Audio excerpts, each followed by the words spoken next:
Let's play a game of Who Am I? Listen very carefully to the clues. I was born in one country, but raised in another country. My father was born in yet another country. I was not his only child. He fathered several children with numerous women.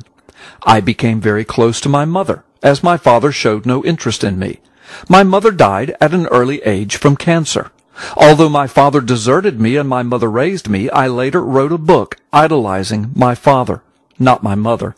Later in life, questions arose over my real name. My birth records were sketchy. No one was able to produce a legitimate, reliable birth certificate. I grew up practicing one faith, but then converted to Christianity, as it was widely accepted in my new country. I wrote a book about my struggles growing up.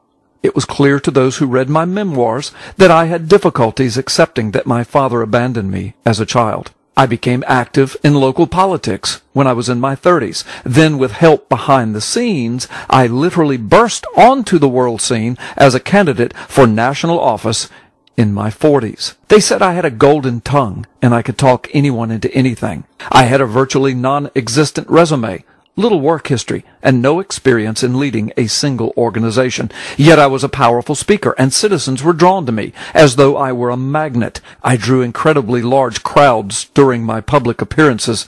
This bolstered my ego. At first, my political campaign focused on my country's foreign policy. I was very critical of my country in the last war, and seized every opportunity to bash my country. But what launched my rise to national prominence were my views on the country's economy. I called my campaign a people's campaign. I was the surprise candidate because I emerged from outside the traditional path of politics, and I was able to gain widespread popular support.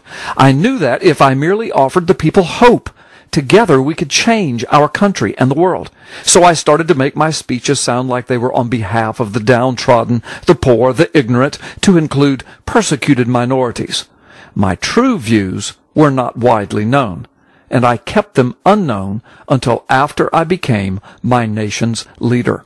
I had to carefully guard reality, as anybody could have easily found out what I really believed if they had simply read my writings and examined those people that I associated with. I'm glad they didn't do it, because then I became the most powerful man in the world, and then the world learned the truth. Who am I? I am Adolf Hitler. If you were thinking of someone else, you should be afraid, very afraid.